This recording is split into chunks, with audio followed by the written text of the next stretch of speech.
ini, pada pagi hari ini, kami para tenaga pendidik sedang melakukan pelatihan, dan semoga apa yang disampaikan oleh pemateri nanti bisa kami terima dengan baik dan bisa kami amankan di lembaga kami masing-masing.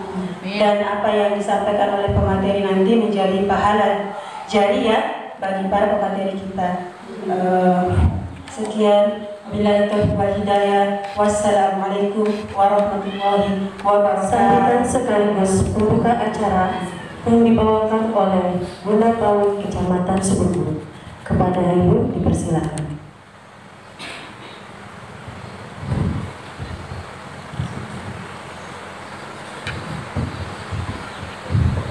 Bismillahirrahmanirrahim. Assalamualaikum warahmatullahi wabarakatuh. Waalaikumsalam warahmatullahi wabarakatuh. Selamat pagi dan salam sejahtera untuk kita semua. Yang saya hormati Ibu Ketua Himpodi Wilayah 3 Bagian 1.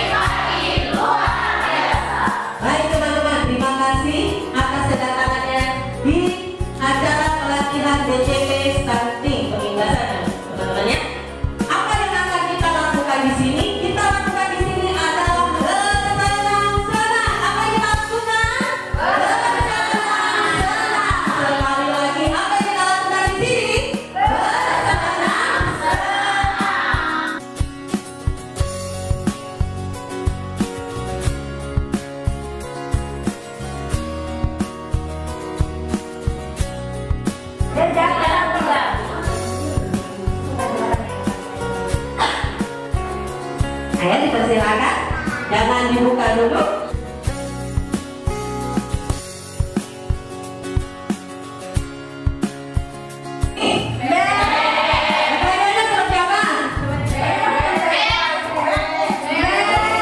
Oke. Suatu hari ayam sedang berjalan di taman, lalu bertemu dengan bebek. Ayam dan bebek lagi ngobrol. Datanglah si sang bebek sedang ngobrol. Ngobrol mau ke rumah si kambing. Jadi mereka bersama-sama ke rumah si kambing. Ayam, kambing, bebek dan kambing sedang bermain di taman. Mereka senang berbagi cerita. Demikian. Jadi sudah tahu ya? Oke, sekarang sudah tahu ayam, bebek, sapi, dan kambing. Dibuka kertasnya. Tolong panggil anggotanya, kelompoknya dengan gaya dan suaranya.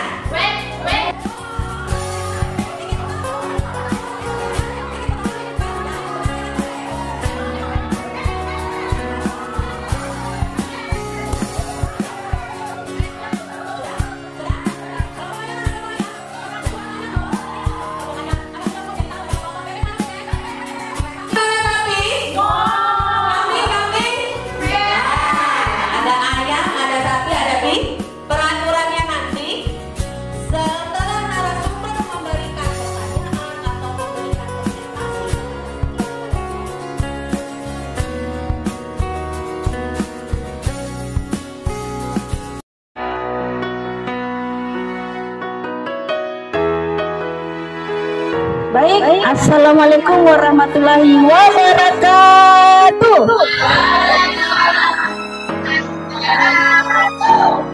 Selamat pagi bunda-bunda sekalian. Apa kabar hari ini? Apa? Saya ulang ya. Apa kabar hari ini? Alhamdulillah kalau luar biasa. Jadi kita kesini untuk apa di sini? Bersenang-senang. Baik, sebelum kita mulai ke materi, saya mau mengajak bunda-bunda sekalian ini. Saya mau mengajak bersedekah atau pasangannya. Sudah bertatapan dan berikanlah senyum Anda yang termanis. Ya, doakanlah saudara di depannya. Doakan, diberikan doa yang terbaik, diberikan senyuman yang terbaik. Iya. Setelah itu gantian mendoakan, saling mendoakan. Halo, halo. Hai, halo, halo. Hai, hai, hai, halo, halo, hai, hai, hai. Iya. Saya ada lagunya itu Halo Kawan. Jadi ya, halo kawan. Baik, mudah-mudahan sekalian, kita ke materi kita yaitu dengan judul stunting sebagai masalah tumbuh kembang. Nah, jadi ini siapa ya? Ini saya ya. Nah, jadi kegiatan saya itu saya adalah pengelola kelompok bermain taka, letaknya ada di Kecamatan Mumbis ya. Ketua BKB, ketua BKB Taka. Jadi saya di sana di PAUD-nya saya itu ada kelas ini ya, ada kelas pengasuhan atau bina keluarga balita. Nah, saya ketua himpu di wilayah 3 di bagian 2. Kalau ketua himpu di wilayah bagian 1 ada Ibu, ada Bunda Suhadat. Kemudian saya, Bunda-bunda tahu, jabatan saya lain itu ketua TP PKK Sebuku dan Bunda PAUD Kecamatan Sebuku. Nah, saya juga adalah koordinator lapangan TPPS, tim percepatan penanganan stunting Kecamatan Sebuku. Nah, profesi saya yang lain di kantor camat, saya kepala sebagian umum dan kepegawaian kantor Kecamatan Sebuku. Jadi kalau ada yang berkaitan dengan kepegawaian, itu ketemunya saya. Oke. Nah, jadi tujuan dari materi kita pada hari ini yaitu adalah peserta memahami bahwa stunting adalah masalah tumbuh kembang anak. Apa pengertian stunting? Kemudian faktor-faktor apa saja yang menjadi penyebab stunting? Terus apa dampak stunting? Terus apa-apa saja ciri-ciri stunting? Silakan berkelompok sesuai dengan kelompoknya. Kelompok stunting.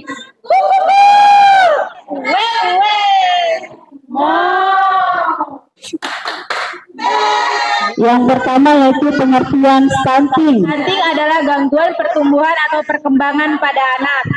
Ciri-ciri daripada anak terkena stunting ialah kurus, lemas, dan daya tangkap kurang. Perkembangan tidak sesuai umur, tinggi tidak sesuai, berat tidak sesuai, lingkar lengan, dan lingkar kepala. Terus wajah lebih muda dari usianya, cenderung pendiam, kemampuan fokusnya kurang baik, terus tumbuh kembangnya lambat. Terima. Nah, jadi dari hasil pengamatan tadi, ya sudah sangat bagus ya, presentasinya semua oke. Jadi memang guru PAUD itu memang hebat. Guru PAUD hebat, itu saya. Jadi kalau saya bilang guru PAUD hebat, itu saya. Ruangan ini sudah tidak diragukan lagi ya. Jadi semua jawabannya itu sudah is the best. Jadi tinggal nanti saya harapkan kita itu nanti udah tahu nih pengertian stunting apa, faktor-faktor apa saja penyebabnya. Jadi kalau faktor-faktor penyebabnya itu nanti kita bisa menyampaikanlah nanti ke masyarakat kita, ke orang tua murid kita untuk menghindari penyebab-penyebabnya itu apa. Terus nanti kalau stunting itu dibiarkan berkelanjutan, apa dampaknya? Nah, ciri-ciri stunting juga sudah tadi disebutkan 20% lebih rendah daripada mereka yang program pemerintah kita untuk mengentaskan stunting, yaitu memang salah satunya karena ada hubungannya dengan pertumbuhan ekonomi. Kita mungkin di negara-negara yang lain itu kita tidak bisa bersaing karena memang SDM kita Indonesia itu karena stunting adalah penyebab juga itu produktivitas SDM-nya kurang. Jadi itu makanya kenapa kita itu harus menurunkannya. Silakan diperhatikan dampaknya. Perlambatan pertumbuhan tulang dan gigi. Nah, karena dia tadi itu ini pertumbuhan tulangnya terhambat, maka itulah dia pendek kentutnya sampai ke tulang ekornya. Terus sama kaki-kakinya itu dipijat. Pijatnya itu nggak perlu kayak diurut gitu. Dipijat gini kan, kadang sambil kita nonton, sambil mamanya main sosmed nih, main Facebook. Ini tangannya ini jangan berhenti. Kalau saya di rumah itu bapaknya itu ya enggak apa-apa, infokan ke bapaknya, rajin-rajin lah. Diurut-urut gini aja, Bun. Itu merangsang Peran dari kedua orang tuanya, calon orang tua, dan memperhatikan lagi pola hidup kami kelompok kami yang menarik adalah pemateri. Perasaan Anda hari ini gimana ya? Ada yang mau mengungkapkan perasaannya? Silakan. Apa perasaannya, Bun? Nah, silakan, Bun. Happy, Mama. Happy apa lagi? Happy, senang, terus apa? Berbunga-bunga. Gembira, banyak dapat masukan. Oke. Ya, tambah ilmu juga. Oke.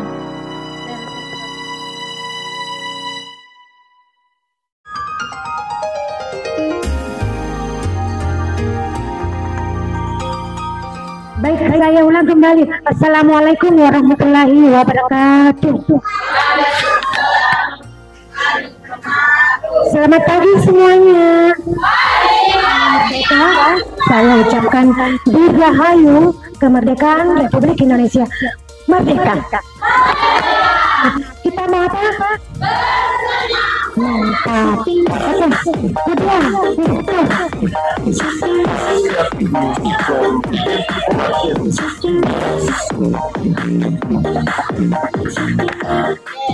semangat.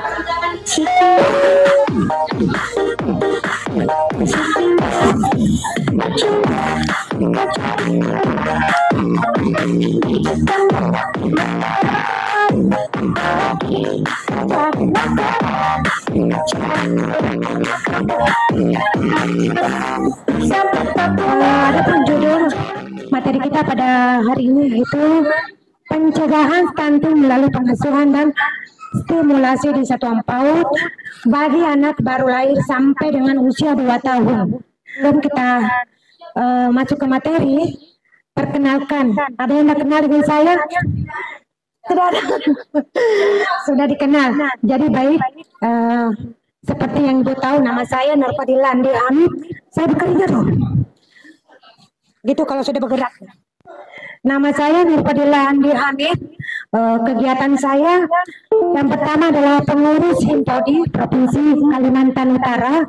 Kemudian saya sebagai koordinator organisasi ya di Kaltara, kemudian pengurus Himpodi Kabupaten Nunukan sebagai Balitbang, kemudian ketua Yayasan Salman Al-Farisi dan ketua pengelola PAUD Al-Farisi di Nunukan ya Bu ya. Kemudian alhamdulillah dari tahun 2017 menjadi asesor Bank PAUD dan PNR Provinsi Kalimantan Utara. Kemudian perkenalkan saya Nabuanya Basuti. Tadi kan ketua PKK. Kalau saya adalah pengurus PKK. Kalau tadi itu sudah memberikan pembahasan tentang definisi stunting, ciri-ciri stunting. Nah ini kita lebih ke pencegahan stunting. Usia berapa kita dapat mencegah terjadinya stunting? Ibu-ibu, usia berapa kita bisa mencegah terjadinya stunting? Jadi masa 1000 hari pertama kehidupan itu sudah bisa dicegah terjadinya stunting. Coba Ibu lihat, jadi kita ketahui bersama bahwa stunting itu dapat dicegah di 0 sampai 2 tahun kemudian hamil ya. Baik, dari kami yang khususnya beragama Islam, itu kami memang sebelum prosesnya terjadi pembuahan antara sel telur dengan sperma ini, memang kita diwajibkan untuk berdoa. Jadi berdoa. Dan gotong royong, mari kita selenggarakan kelas pengasuhan untuk mencegah stunting.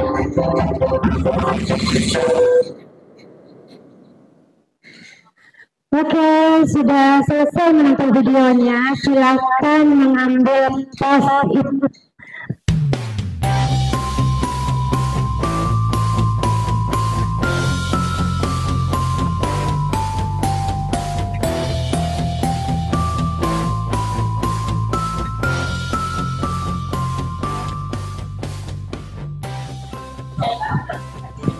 Kalau untuk mencegah stunting, masih stunting kan? Ya, saya akan memberi makanan yang bergizi untuk anak saya. Kedua, sering membawa anak periksa atau cek di kesehatan. Itu punya saya, Bunda. Iya.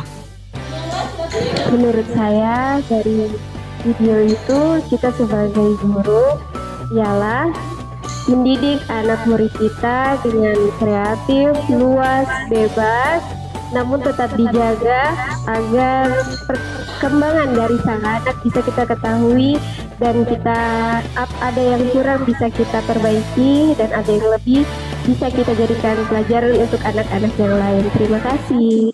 Apa yang bisa dilakukan? Kira-kira kalau saya katakan ibu berani nggak membuka kelas pengasuhan? Salah satu kegiatan yang bisa membantu pemerintah untuk pencegahan stunting.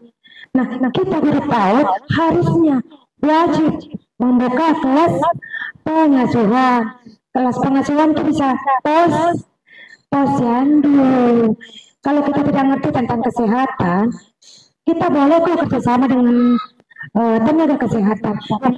Dia sudah siap membuka kelas pengasuhan di sekolah ibu di lembaganya. Kelas pengasuhan belum ada, tapi siap insya Allah. Insya Allah kalau kami mencoba. Oke, dengan siapa kita bekerja sama? Enggak. Kalau mau membuka kelas pengasuhan, contohnya misalnya apa? Soalnya kami Contoh kelas pengasuhan itu seperti apa? kami bekerja sama dengan ketenaga kerjaan yang ada di kelas, contohnya di posyandu. Posyandu ya? Oke, Bulan.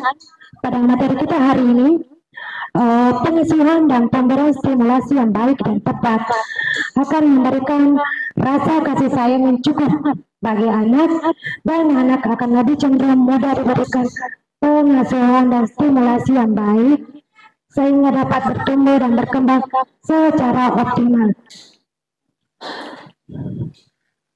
Terima kasih. Mau sedikit lagi? Mau sedikit lagi?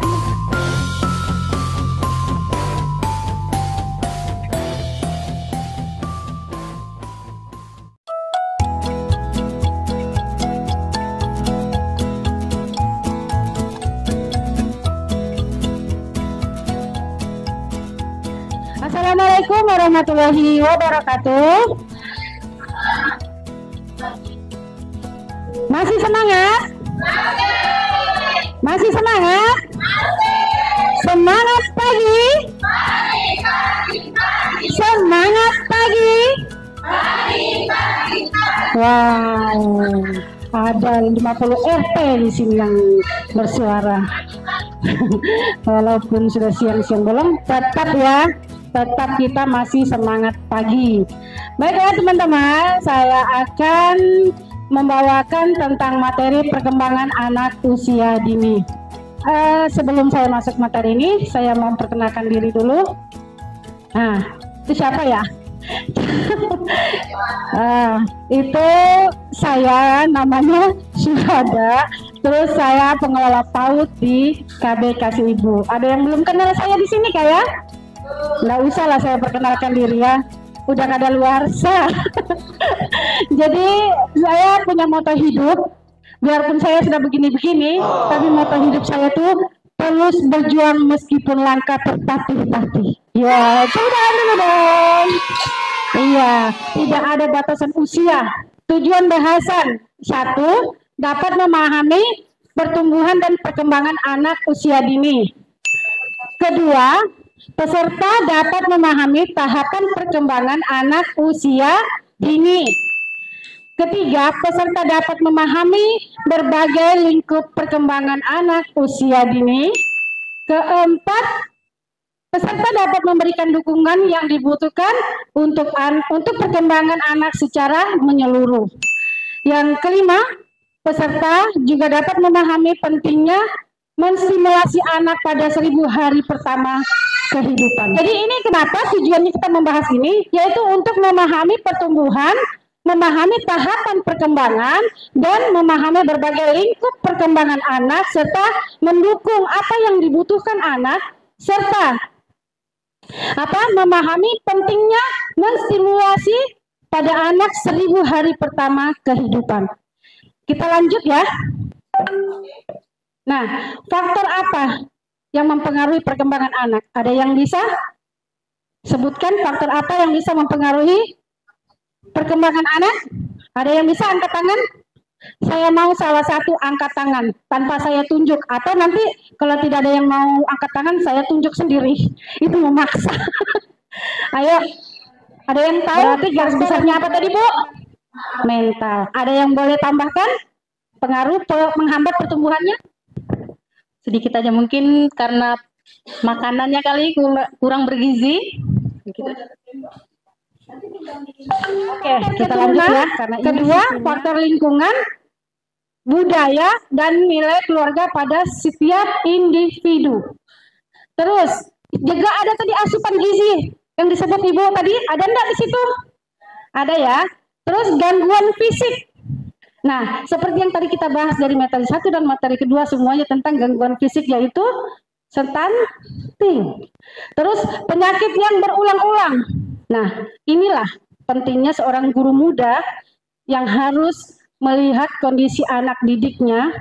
Jika anaknya sering izin, 1 minggu sampai berkali-kali izin, atau 1 bulan 1 kali aja dia masuk, gitu kan? Harusnya kita menstimulasi ke orang tuanya, bertanya, Bu, anaknya sakit apa? Kalau anaknya punya penyakit turunan seperti bengek, itu kan sering terjadi ya. Nah, itu penyakit turunan itu, jadi kita itu harus bekerja sama dengan apa, Bu? Orang tua. Kita tanya orang tuanya, ibu punya keturunan, atau anak saya, Bu, suka mencret-mencret, pengaruhnya apa? Mungkin lingkungannya kurang bersih, atau dari faktor makanan ya. Terus yang berikutnya itu guru harus bekerja sama dengan siapa, Bu? Tadi pertumbuhan adalah proses perubahan fisik secara nyata seperti bertambah tinggi dan lain-lain. Perkembangan adalah proses yang dilihat dari perkembangan motorik, bahasa, sosial, dan mandiri secara bertahap. Perkembangan adalah proses perkembangan yang terjadi pada pertumbuhan anak dalam bergerak atau berbicara. Sedangkan pertumbuhan adalah proses perkembangan fisik anak seperti tinggi badan. Pertumbuhan ialah kondisi fisik yang bertambah secara berulang dan dapat dihitung seperti umur, tinggi badan, dan lain-lain. Perkembangan ialah perubahan yang ada pada manusia, namun tidak dapat terjadi secara berulang-ulang. Pertumbuhan merupakan suatu proses perubahan fisik yang dapat dilihat secara nyata, seperti diukur tinggi badan, ya kan, lingkar kepala, ya, lingkar lengan, itu pertumbuhan dari kecil ke besar. Sekarang perkembangan, yaitu proses yang terlihat oleh karakter dan kemampuan gerak motorik, bahasa, serta sosial. Berikan dulu ya. Itu ya. Mau? Oke.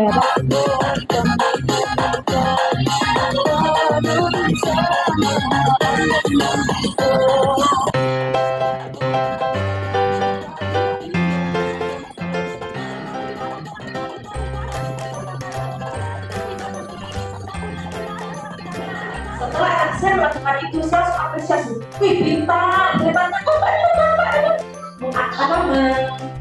mengapresiasi apa yang sudah dilakukan anak kita.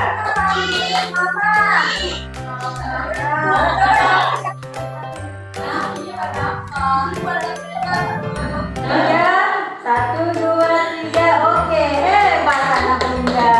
Karena waktu saya singkat, saya lewati aja. Nah, 6 lingkup perkembangan. 6 lingkup perkembangan saya langsung aja. Di situ siapa yang tahu 6 lingkup perkembangan?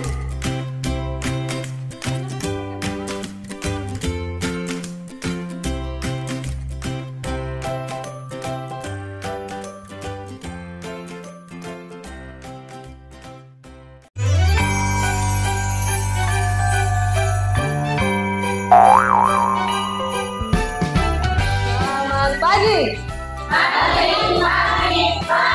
Luar biasa. Walaupun harinya panas, siang tetap semangatnya semangat pagi. Bergerak dulu. Mau bergerak dulu? Ayo kita berdiri.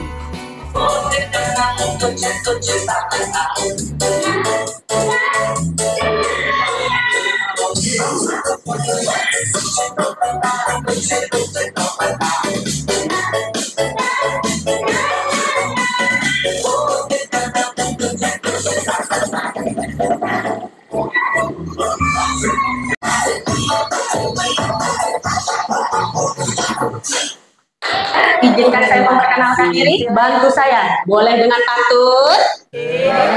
Bantu saya bilang apa? Cakep. Pohon sukun di tengah taman. Taman indah jangan dihancurkan. Assalamualaikum teman-teman. Salam kenal saya ucapkan. Perkenalkan, nama saya Purwani Subekti. Saya mengajar di TK Bina Bersama Sebuku. Alamat saya di Asrama Koramil. Di sini sudah tertera nomor HP saya. Jika mau berbagi solusi, menambah ilmu sama-sama, boleh kita sharing sama-sama. Di sini saya akan membawakan cara belajar anak usia dini. Apa itu cara belajar anak usia dini? Tujuan pelatihan ini adalah peserta dapat memahami konsep dasar bermain. Yang kedua, peserta mengerti jenis-jenis kegiatan bermain anak. 3. Peserta mengerti cara penataan lingkungan main dan alat permainan edukatif. Apa itu bermain? Menurut Jan Pijat, kegiatan yang dilakukan secara berulang-ulang demi kesenangan. Benar ya, tadi demi kesenangan ya, kita bersenang-senang. Ada yang punya murid yang melakukan kegiatan berulang-ulang di sekolahnya. Misalnya dia mau main balok, dalam esoknya dia masih mau main itu terus. Ada? Iya, dia mengungkapkan kesenangannya, makanya dilakukan berulang-ulang. Dia merasa mampu, dia merasa hebat melakukan itu semua. Makanya dia melakukannya berulang-ulang sampai akhirnya dia merasa bosan sendiri dengan permainan itu. Mendapatkan permainan baru, bisa lagi berulang-ulang dilakukannya. Menurut Vygotsky, kegiatan untuk meningkatkan perkembangan kognitif dan bahasa melalui integratif aktif dengan lingkungan. Jadi, dengan kegiatan yang baik, maka perkembangan kognitif dan bahasa anak akan bertambah. Ya, jadi bahasa kosakata yang tidak diterima anak, yang belum anak mengerti, dengan bermain di lingkungan bersama teman-teman, dengan guru, orang tua, maka anak akan mendapatkan hal-hal yang baru. Dan dengan baik apa yang mereka buat itu. Nah, tugasnya sekarang saya sudah menjelaskan jenis-jenis kegiatan main itu. Jadi setiap kelompok saya akan bagikan kertas karton. Setiap kelompok menyebutkan contoh-contoh dari kegiatan bermain ini. Kegiatan matematika itu apa saja? Kegiatan bahasa, bermain sains, kriya, dan bermain musik dan gerak. Pasti tahu ya bunda-bunda ya. Nah, setelah itu nanti dipresentasikan di kelompok. Ya, contoh. Kalau seni kriya, bermain plastisin dan melipat origami. Oke. Terima kasih. Mengenal angka dengan jari tangan sambil bernyanyi. Dan kedua, melempar bola sambil sapi memang hebat. Kelompok sapi memang hebat. Bermain bahasa, contohnya membaca buku dongeng, bertanya jawab atau main kereta api. Semua pegang pundak, kita bikin naik kereta api. Jual-jualan untuk yang cewek-cewek atau kayak bermain masak-masakan. Kelompok kambing memang hebat. Kelompok kambing memang hebat. Hebat ya. Apa yang telah Bunda presentasikan tadi semua benar. Luspat itu ada 7 dari logam, kayu, kain perca, stik bambu, ranting, itu termasuk dengan luspat. Kita singkat aja Bunda ya. Nah, inilah APE bahan bekas dan bahan alam. Apa saja APE bahan bekas itu? Kardus, koran, bungkus makanan, tutup botol, dan lain-lain. Begitu juga dengan bahan alam, biji-bijian, pelepah pisang, daun pisang, pasir, lidi, daun kelapa. Halo semuanya, siap bermain dan berkreasi hari ini? Di video ini kita akan bermain sambil belajar menggunakan media luspat dengan bahan kayu dan bambu. Apa yang akan Bunda-Bunda lakukan setelah pelatihan hari ini? Lebih ke menata ruang supaya menarik, sama tempat bermainnya mungkin diperbaiki. Hal baru apa yang Bunda-Bunda dapatkan di pelatihan hari ini? Saya pengen nanti mencoba membuat itu yang dari lidi. Luspat. Iya, luspat. Baik, terima kasih. Itulah kegiatan belajar kita hari ini. Saya ucapkan wabillahi taufiq wal hidayah. Assalamualaikum warahmatullahi wabarakatuh.